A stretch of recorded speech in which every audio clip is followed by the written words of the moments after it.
오늘 말씀은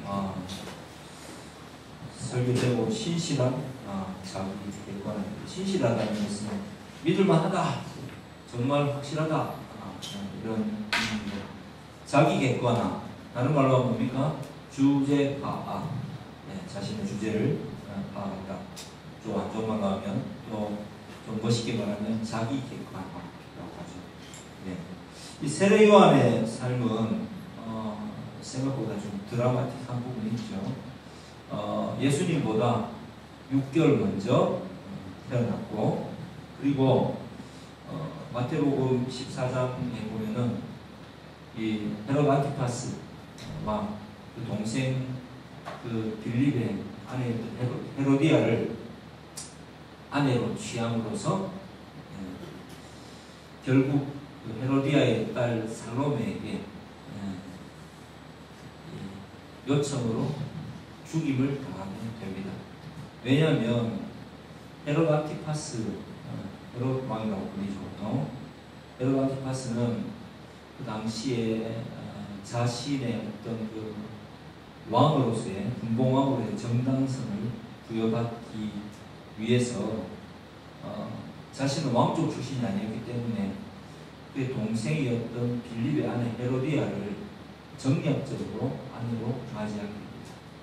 그래서 세례 요한이 거기에 대해서 끝까지 옳지 않다라고 이야기했기 때문에 세례 요한의 눈에 가시였고 뽕에 가두었는데, 마침 그 헤로디아의 딸인 살로메가 춤을 추며 그 헤롯의 잔치에서 그렇게 했을 때, 헤롯이 원하는 것이 무엇이냐라고 했을 때 세례 요한의 목을 달라고 했습니다. 그래서 세례 요한은 목이 잘려서 쟁반에 얹혀서 살로메에게 보내지는 순교를 당하고 맙니다. 한 사람의 인생이 어떻게 보면은 굉장히 허무하게 끝나는 것 같기도 한데, 세례 요한은 그렇다면 도대체 어떤 인식을 하고 있었기에 이런 삶을 살아갈 수가 있었을까요? 그리고 동시에 세례 요한은 정말 행복했을까요?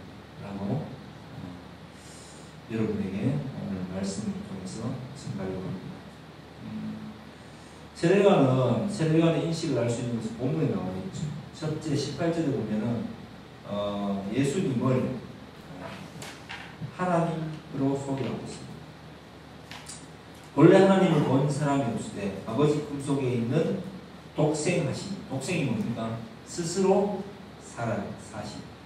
누가 이제 예수님을 하나님의 아들이라 부르지만 하나님으로부터 난 어떤 그런 존재가 아니라 하나님 자신이다. 삼위일체라는 표현을 많이 하죠.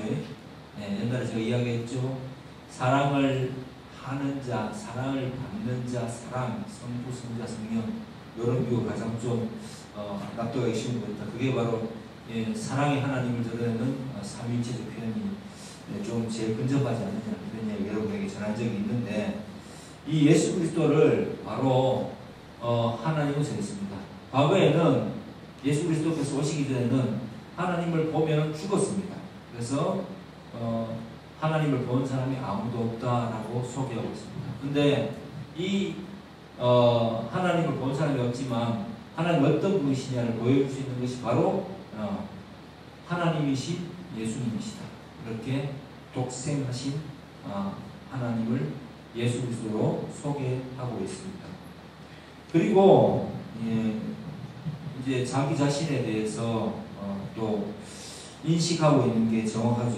첫째, 오늘 본문에 보니까 유대인들이 누굴 보냈습니까? 제사장과 레위인들을 이들에게 세례 요한에게 보냈습니다. 유대인들은 궁금했죠. 침묵기 400년 이후에 400년 지났고 메시아가 오셔야 되는데 오신다던 메시아는 오지 않고 있고, 그런데 광야에서 누군가 세례를 베푸기 시작합니다. 그리고 많은 사람이 이 세례 요한에게 가서 세례를 받게 됩니다. 그래서 유대인들은 생각했죠. 이분이 바로 그리스도가 아니겠느냐. 그래서 사람들을 그 제사장들과 레위인들, 종교계의 지도자들이죠. 사람들을 급파하게 됩니다. 세례 요한에게 가서 묻습니다. 근데 첫째 질문이 보면은 내가 누구냐라고 물었지 네가 그리스도냐라고 말을 하진 않습니다. 하지만 세례 요한은 그 사람들이 말하는 그 내용 속에 포함된 그 의미를 정확하게 파악하고 있습니다. 얼마나 모든 사람이 열광했으면 세례 요한 당연히 알고 있고 그래서 드러내어 말합니다. 나는 너희가 생각하는 그리스도가 아니야.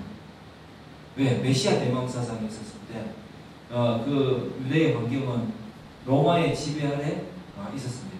성전이 파괴당하고 성전에 돼지피가 뿌려지고 온갖 안 좋은 일들이 다 일어나고 마사라 전투에서 전멸을 당하기도 하고 하여튼 온갖 안 좋은 상황 가운데서 더욱더 메시아를 대망하는 이 사상이 마음이 커져만 갔고 또 나타나기만 한다면 이스라엘, 즉 육신의 이스라엘, 눈에 보이는 자기들을 모든 정치와 경제적으로 해방시켜 줄 것이라는 기대가 있었겠죠. 그런데 세례 요한이 나타나는 겁니다. 세례를 베푸기 시작합니다. 이제 슬슬 뜨기 시작하는 거죠.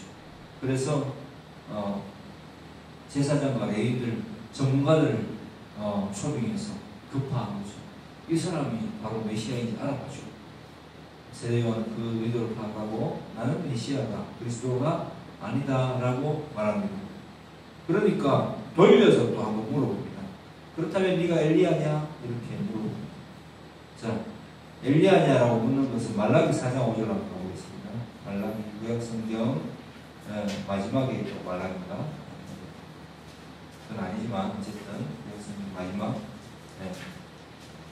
말라기 4장 마지막 장 5절 보라 여호와의 크고 두려운 날이 이르기 전에 내가 선지자 엘리야를 너희에게 보내리니 라고 했을 때 크고 두려운 일이 이르기 전에 날이 이르기 전에 라고 했기 때문에 여기에서의 엘리야에는 그 하늘로 승천했던 엘리야 이 엘리야는 약간 좀 메시아 쪽에 가까운 성격을 띠고 있기 때문에 세례 요한은 이 의도를 또 정확히 파악해서 나는 엘리야가 아니다 라고 이야기합니다. 하지만 예수 그리스도께서는 세례 요한을 엘리야로 소개하고 있습니다.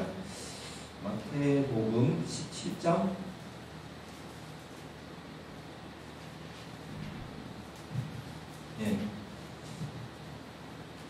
10절 제자들이 물어 이르되 그러면 어찌하여 서기관들이 엘리야가 먼저 와야 하리라 하나이까? 예수께서 대답하여 이르시되 엘리야가 과연 먼저 와서 모든 일을 회복하리라. 내가 너희에게 말하노니 엘리야가 이미 왔을 때 사람들이 알지 못하고 임의로 대우하였도다. 인자도 이와 같이 그들에게 고난을 받으리라 하시니 그제서야 제자들이 예수께서 말씀하신 것이 세례 요한인 줄을 깨달으니라. 먼저 온 세례 요한이 엘리야의 역할을 감당했다라고 예수님께서 말씀하시는 거죠. 그래서 이때 엘리야는 말 그대로 그리스도의 사역을 소개하고 앞당기는 역할을 했죠. 실제 세례 요한 자기를 그렇게 인식했죠. 1장 8절 요한복음 1장 8절을 보면 1장 6절부터 볼까요? 하나님께로부터 보내심을 받은 사람이 있다. 그의 이름은 뭐다? 요한이다. 그가 증언하러 왔으니 곧 빛에 대하여 증언하고 모든 사람이 시작 자기로 말미암아 믿게 하려 함이라. 그는 이 빛이 아니요 이 빛에 대하여 증언하러 온 자라. 세례 요한이 이 사도 요한이 본 세례 요한은 어떤 사람이냐면 모든 사람이 이 세례 요한을 통해서 예수 그리스도를 하나님으로 믿게 만드는 역할을 감당하기 위해서 온 하나님께로부터 온 자. 예수님도 말씀하셨지만 앞서 온 엘리야라고 세례 요한을 이야기하고 있습니다. 세례 요한은 복중에서부터 태중에서부터 이미 예수님을 서로 태중에 있을 때 만났을 때 아이가 기뻐 태중에서 뛰어놀았다고 되어 있습니다. 네.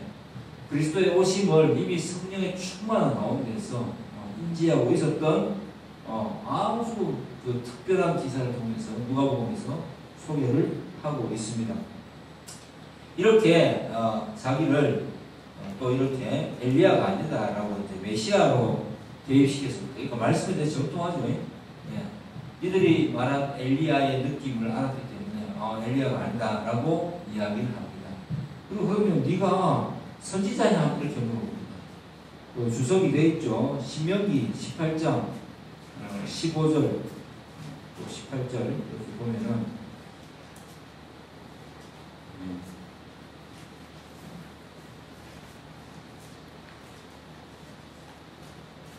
또 나와 있습니다. 너는 애굽 땅에서 종되었던 것과 네 하나님 여호와께서 너를 송영하였음을 신명기 18장이죠. 내 하나님 여호와께서 너희 가운데 내 형제 중에서 너를 위하여 나와 같은 선지자, 나는 누구겠습니까? 모세겠죠. 하나를 일으키시니 너희는 그의 말을 들을지니라. 18절 내가 그들의 형제 중에서 너와 같은 선지자 하나를 그들을 위하여 일으키고 그때 너는 너와 같은 선지자 너는 누구입니까? 또 모세죠. 지금 18절 말씀은 17절에 보면 여호와께서 말씀하신 거죠. 내 말을 그 입에 두리니 내가 그에게 명령하는 것을 그가 우리에게 다 말하리라. 이렇게 이제 그 선지자냐 이렇게 물어보았을 때 그 선지자도 아니다라고 이야기하면서 이사야 40장 3절을 이용해서 나는 광야에서 외치는 자의 소리다. 오실 길을 그리스도께서 오신다는 것을 알려주는 이 광야에서 외치는 자의 소리다라고 자기 자신을 증거하고 있습니다. 자, 이렇게 자기를 정확하게 파악하고 있는 세례요한 참 신기하지 않습니까? 저는 이렇게 한번 생각을 해봤어요. 이 사람 태중에서부터 예수 그리스도의 오심을 굉장히 기다렸고 또 극단적 금욕주의, 메뚜기와 석청을 먹고 광야에서 생활하였으며 거친 옷을 입고 진짜 하나님께로부터 남자 부르심을 받은 자로 살았습니다. 저는 이렇게 생각해요. 저는 고민을 좀 해봤거든요. 사람이 제일 불행할 때가 언제냐? 자기 자신의 존재가 명확하지 않을 때입니다. 결국 예수를 믿으면 우리가 무엇을 얻게 됩니까? 내 존재의 영속성을 알게 됩니다. 어렵습니까? 내가 영원히 어떤 누구로 살아가야 될지를 정확하게 알게 됩니다. 그게 예수 믿는 자의 가장 큰 축복이에요. 그것은 세상이 줄 수가 없어요.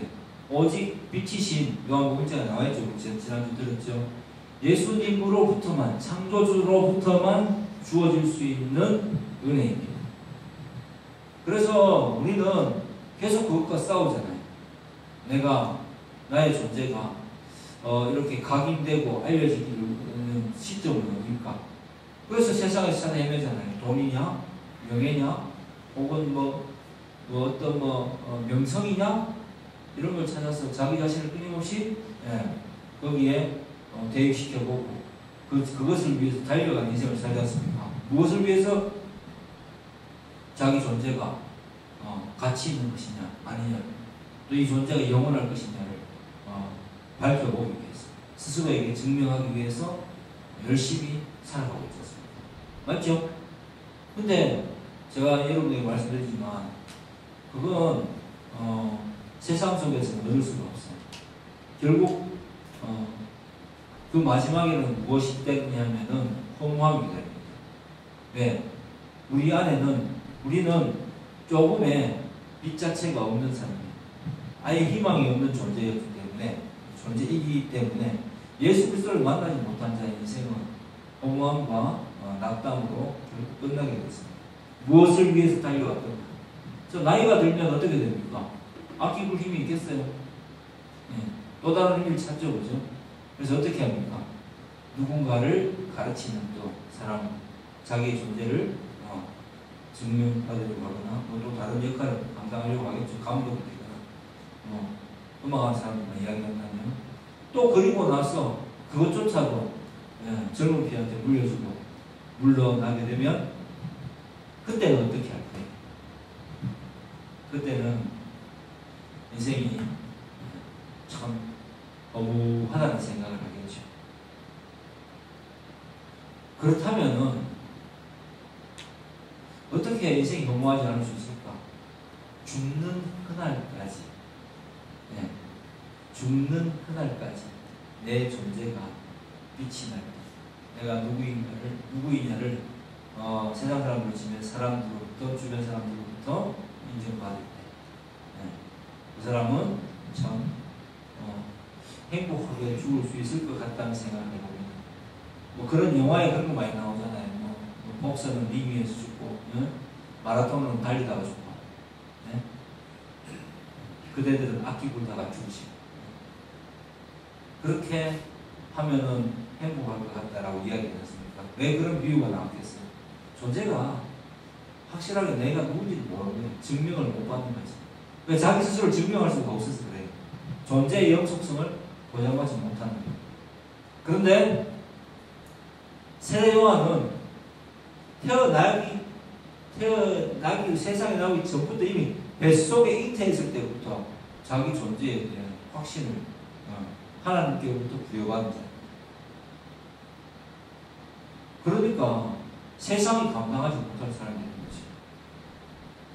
어릴 때부터 나시린처럼 자랐고 메뚜기와 섭청을 먹으면서 광야에서 살았지만 자기가 할 일이 무엇인지를 명확하게 알고 있었고 어떻게 어떻게 돼야 되는지 어떻게 끝까지 가야 되는지에 대한 이 정확한 자기 자신에 대한 이 존재에 대한 각인이 되어 있던 사람입니다. 누구로부터? 하나님으로부터. 그래서 그는 얼마나 행복했을까라고 생각이 됩니다. 사람들이 뭐 돈에 혹은 뭐 배우자에게 혹은 자녀에게 많은 희망을 주잖아요. 그리고 증명받으려고 하고 사랑받으려고 하는 그런 이유가 뭐겠어요? 내가 사랑을 받고 인간과 사람인자 이거 사이 반자잖아요. 인간과 인간 사이, 사람과 사람 사이 인간으로서 섞여서 거기에서 존중받고 인정받을 때 사회적 살인을 당하지 않을 때 그 사람은 비로소 살아있다는 가치를 누리는 거죠. 근데 예수 믿는 자는 그 모든 것을 뛰어넘어서 창조주이신 하나님께서 이 사람의 존재를 인정해 주시기 때문에 인생 자체가 의미 있게 살아갈 수가 있는 것입니다.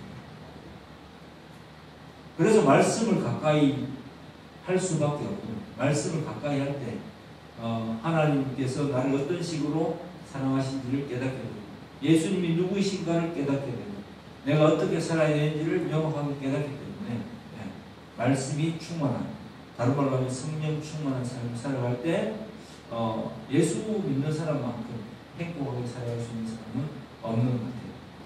더 오래 기도하고 더 불안해하고 지난주에 제가 이야기했죠. 위기의 신앙 더 막 하나님으로부터 막 하나님을 붙잡고 매달려야 되는 그런 처참한 게 그런 게 예수 믿는 게 아니에요.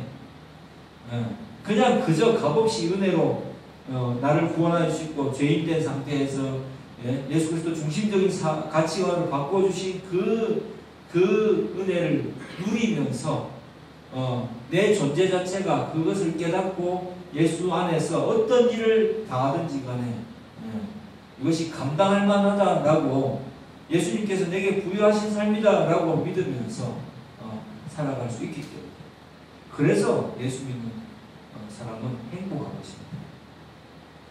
기도를 많이 하고 부르짖는다고 행복할까요? 오히려 성경은 이렇게 이야기합니다.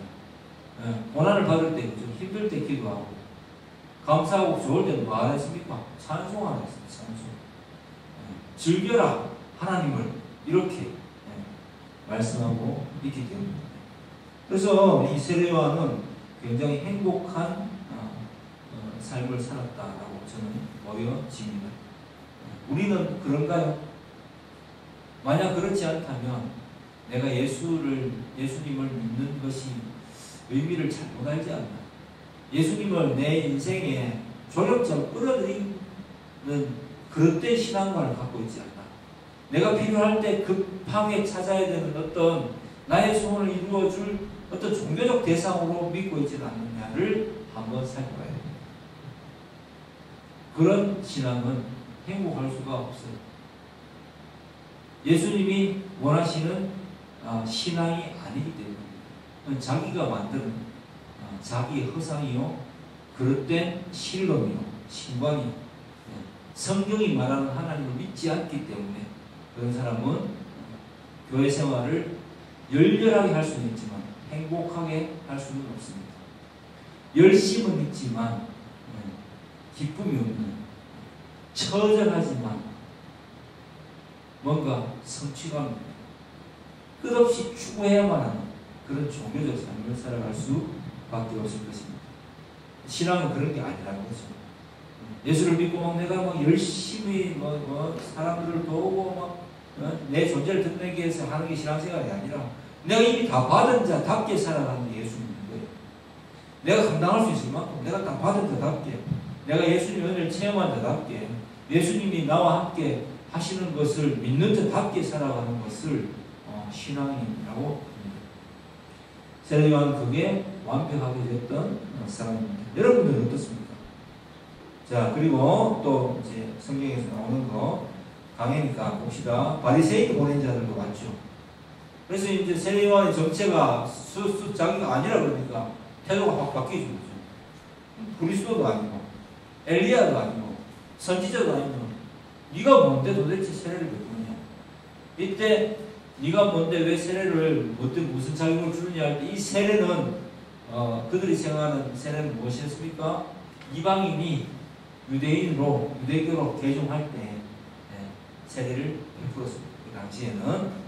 그래서 네가 제사장도 아니고 우리처럼 또 그리고 뭔가 세례를 베풀 자격도 없는 인간인 것 같은데 네가 그리스도도 아니고 선지자도 아닌데 왜 함부로 세례를 주느냐라고 물어봅니다. 그때 세례 요한이 뭐라고 합니까? 꼭 동문서답처럼 보이는 말을 하죠. 그죠? 네. 뭐라고 합니까? 좀 뜬금없는 말을 하겠습니다. 읽어보겠습니다. 네. 나는 물로 세례를 베풀거니와 너희 가운데 너희가 알지 못하는 한 사람이 있어서 예수님이겠죠? 곧 내 뒤에 오시는 그이라 나는 그의 신발끈을 풀기도 감당하지 못하겠노라 하더라. 계속 한다는 이야기입니까? 안 한다는 이야기입니까? 계속 한다는 이야기입니다. 네. 이 말은 무슨 말이냐면 너희는 세례를 오히려 베풀 자격이 없다는 말로 받아들입니다. 왜? 무슨 말이기 때문에 너희들은 이방인과 같다는 이야기입니다. 내가 예수님이 성령 세례를 베푸시기에 앞서서 내가 물로 세례를 베푸는 것은 너희가 그 세례를 받으러 온 자들이 죄인임을 인식하게 하기 위해서 물로 세례를 베푸는 것입니다. 세례라는 것은 베푸는 자의 세계에 연합한다는 뜻이거든요. 그래서 세례 요한은 광야에서 우리는 그리스도가 필요한 죄인이야 라는 것을 그죠? 받아들이게 하기 위해서 세례를 베풀었죠. 그러니까 그 사람들이 와서 물었을 때 너희도 이방인처럼 믿음이 없고 완악하고 종교적인 인간입니까? 너희도 세례를 받아야 된다 라는 말을 굉장히 세련되게 하고 있습니다. 나는 물로 세례를 베풀거니와 그러니까 너희도 받아야 돼 이런 의미죠. 너희도 죄인이야. 내 뒤에 오시는 이는 뒤에 보면 어떻게 됩니까? 성령으로 세례를 베푸신다. 33절에 보면 나오죠. 나도 그를 알지 못하였으나 나를 보내어 물로 세례를 베풀라 하신 그이가 나에게 말씀하시되 성령이 내려서 누구에게든지 머무는 것을 보거든 그가 곧 성령으로 세례를 베푸는 이인 줄 알라 하셨기에 내가 보고 그가 하나님의 아들이심을 증언하였노라 하더라. 이렇게 되어 있죠. 물로 세례를 베푸는 건 뭐라고요? 죄 씻음을 받아야 되는 존재임을 나는 인정합니다라는 세계에 연합하는 거예요. 성령으로 베푸는 세례, 성령 세례를 베푸는 거예요. 성령으로 세례를 베푼다는 것은 내가 성령의 사람이 되었습니다. 영의 사람이 되었습니다. 하나님의 자녀가 되었습니다. 라는 의미로 그 세례를 베푸는데 성령 세례를 베풀 수 있는 누구밖에 없습니까? 하나님밖에 없죠. 영이신 하나님, 예수님밖에 없죠. 그래서 예수님께서 성령으로 세례를 베푸시는 거예요.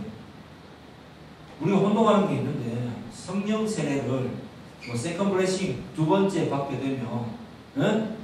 막 방언을 하고 막 그렇다고 은사적으로 연결시키는데 그거 아닙니다. 그렇다면 성경이 계속 성령의 세례를 두 번 받으라고 하지 않겠습니까? 그런데 성령 세례라는 것은 잘 들으세요. 단회적입니다. 누군가 하나님의 자녀가 되기로 하나님이 작정하셨을 때 베풀어 주시는 것이 성령 세례입니다. 성령 세례를 받으면 그 사람은 어떻게 되느냐? 자기가 죄인임을 인식합니다. 자기 중심적으로 사는 그 사람을 인식하고, 그리고 자기에게 소망이 없음을 아는 절망으로 나가게 되고, 동시에 그는 예수 그리스도 안에서만 소망을 보게 되는 상태가 됩니다. 그래서 예수 그리스도를 그 즉각적으로 영접하기를 소망하는 상태가 되는 것. 이 모든 것은 자기 의지는 하나도 없어요. 하나님께서 베푸신 성령 세례로 인하여서 이루어지는 것. 그 뒤에는 무엇이 주어지느냐? 예, 성령 충만을 구해야 되는 거죠. 성령이 충만한 상태는 어떤 상태입니까? 막 방언하고 랄랄랄라 두두두두 이런 걸 하는 게 성령이 충만한 상태를 말하는 게 아닙니다. 성령은 어떤 영이십니까? 요한복음 1장에 딱 이야기하잖아요. 말씀이에요. 말씀이신 하나님 영이십니다. 말씀입니다. 그래서 성령 충만하다는 것은 이 말씀의 가치관으로 충만한 상태를 말하는 거예요. 충만하는 것이 좀 흘러넘치는 거예요. 완전히 흘러넘치기까지. 네 배에서 생수의 강이 흘러나리라. 예수님을 믿으면 우리는 성경을 읽고 깨달을 수 있는 상태가 되고요. 신분을 부여받게 되고 성령과 연합한 자가 됩니다. 그래서 그 단회적 성령 세례로 인해서 내 속에 성령이 내주하시게 되죠. 그 다음부터는 내가 성경을 읽을 때마다 내 가치관이 잘못됐다는 것을 계속해서 깨닫는 상태가 됩니다. 그리고 로마서 7장에 나오잖아요. 예수 믿는 자의 상태는 육신으로는 죄복을 섬기는데 마음으로는 하나님의 복을 섬기는 상태. 즉 계속해서 완전하게 구원이 이루어질 때까지는 치열하게 내 옛사람의 습관, 남아있는 그 습관을 이기기 위해서 간절히 성령의 충만을 구하는 자의 상태가 되는 것을 예수 믿는 자의 상태라고 바울은 로마서 7장 25절 정도에서 밝히고 있습니다. 그래서 그 상태에서 지속적으로 성령의 충만을 구해야죠. 성령의 충만을 구한다는 것은 말씀을 읽고 기도하고 이 어떤 상황 가운데에서 내가 상황에 닥쳤을 때 이것에 합당한 말씀을 제게 주시옵소서 하는 것이 성령 충만을 구하는 자의 태도입니다. 성령이 충만하게 되면은 하나님께서 원하시는 합당한 자로 살아가게 됩니다. 자, 성경에 뭐 이분법적 사고를 잘 깨기 힘들겠지만 제가 몸 이야기했잖아요. 네, 육의 사람, 이제 또 그 영의 사람이라고 이제 표현하는 신약에서 나오는 것은, 요한복음에 나오는 것은 그 당시 사람들이 이해하기 좋도록 이분법적 사고를 가지고 있는 사람들이 이해하기 좋도록 그렇게 표현을 한 것을 보고 성경도 이분법적으로 표현한다 하면 안 됩니다. 성경은 한결되게 어떻게 이야기하느냐면 사람이 두 가지가 있습니다. 영의 사람, 그 다음에 육의 사람으로 나옵니다. 창세기에 나오죠. 영이 육이 되었다. 영의 사람은 하나님의 사람. 하나님의 영이 거하신 사람은 영의 사람이라고 하고요. 하나님의 영이 없는 사람을 뭐라고 합니까? 죽음이 임하는 육신의 사람. 하나님의 영이 없어. 하나님이 없어. 그게 육의 사람입니다. 이 개념을 잘 가지고 있어야 돼요. 선한 것, 하나님의 편에 서는 것. 성경을 읽을 때 악한 것, 사람의 내 마음의 편에 서는 것. 성령 충만, 하나님의 뜻대로 사고하는 것. 악령 충만, 내 멋대로 사는 것. 누가 뭐래도 난 마이웨이야. 이게 인간의 속성입니다. 그래서 이 바리새인들이 이러한 생각을 가지고 있다는 것을, 그죠? 이들이 백성에게 군림하고 나라가 다 망했고 그 로마에 있는 그 로마 황제가 이 유대인들에게는 또 로마의 통치 방식대로 종교적 자유를 허용해 주었는데 이 망해가는 나라에서 망한 나라에서 거기에서도 권력을 추구하는 이 그죠? 제사장, 레위, 바리새인들을 보면서 세례 요한이 이렇게 답변합니다. 네가 뭔데 세례를 주느냐? 나는 물로 세례를 드릴 거냐? 나는 물로 세례를 준다. 왜? 그럼 뭐가 죄입니까? 이렇게 말하는 것입니다. 그리고 우리는 이제 성령으로 세례를 받아야 돼. 그 누구 한다? 네, 드디어 그리스도가 오심으로써 하게 된다. 이렇게 밝히고 있습니다. 자, 이게 바로 철저한 이 바리새인과 세례 요한의 간극, 자기 자신의 철저한 자기 객관화가 되어 있는 거죠. 그리고 동시에 이 자기 객관화는 굉장히 하나님 보시기에 신실하신 것입니다. 이게 왜 설교 제목이 이렇게 된 줄 알겠죠? 신실한 자기 객관.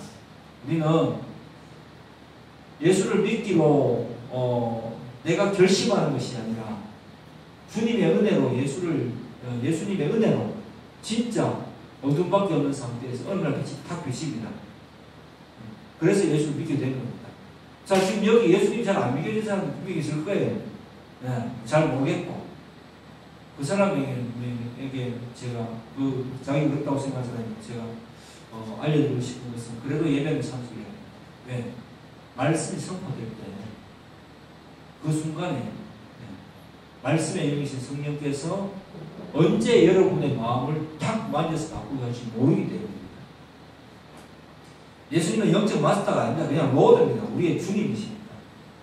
예수님은 우리가 노력한다고 찾을 수 있는 분이 아니에요. 예수님이 스스로 오셔야지만 성령으로 임하셔서 성령의 세례를 베풀 때에만 우리는 예수를 믿을 수가 있습니다. 그 순간이 언제 찾아올지 목사는 모릅니다. 저도 모르고 우리 할머니도 모르고 여기 있는 사람 누구도 모릅니다.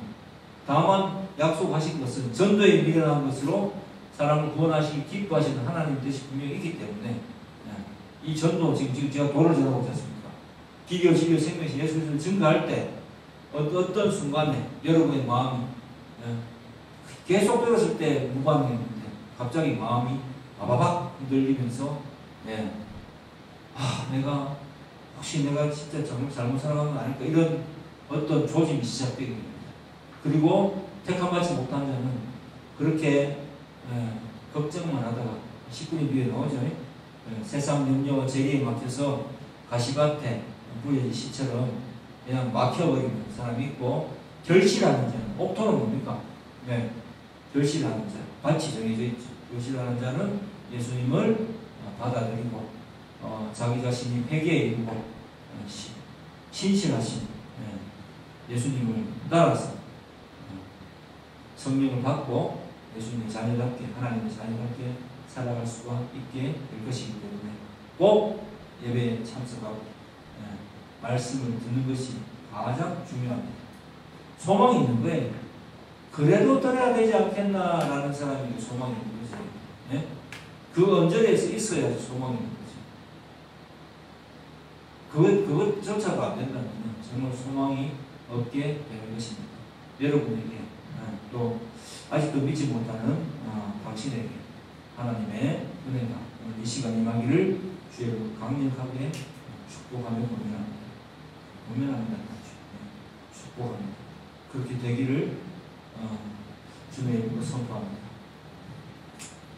우리는 오늘 예수를 이미 믿은 우리는 이 세례 요한의 삶을 한번 생각해 보면서 나도 세례 요한처럼 그렇게 살았으면 좋겠다라는 소망을 가졌으면 좋겠습니다. 정말 깊게 생각해 봐야 될 문제입니다. 예수 믿는 거 쉽지 않습니다. 얼마나 철학적이고 심오합니까? 어떻게 보면 내 존재에 대해서 그냥 먹고 사는 생존에 대한 관심은 많지만 내 존재에 대한 생각을 사람들 잘 안 하고 살거든요. 근데 예수 믿는 사람이 특권이 있어요. 그 사람은 굉장히 자기 존재에 대한 생각들을 많이 하게 됩니다. 영원 속에 던져진다. 신은 누구인가? 나는 누구인가? 나는 어디서 와서 어디로 갈 것인가? 나는 또 어떻게 될 것인가에 대한 깊이 있는 생각을 할 수 있게 된, 비로소 하나님의 자녀가 되는 권세 이렇게 됩니다.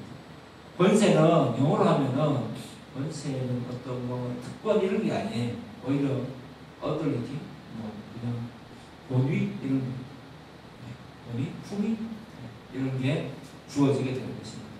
품격 있는 사람이 되는 거예요. 제가 늘 이야기하지만 품격 있는 사람, decent man, decent woman, 품위 있는 사람, 품격 있는 사람.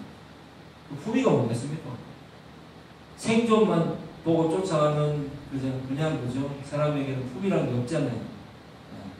서로의 관계, 나에 대한 존재에 대한 인식 이런 게 있는 사람이 품위 있는 사람이잖아요. 그런 품위 있는 사람으로 날마다 거듭나 예수 안에서 정말 자기 자신의 존재를 발견하고 행복한 하나님의 자녀로 살아가는 저와 여러분 되기를 주의 이름으로 축복합니다. 우리 주신 말씀 생각하면서 기도하겠습니다.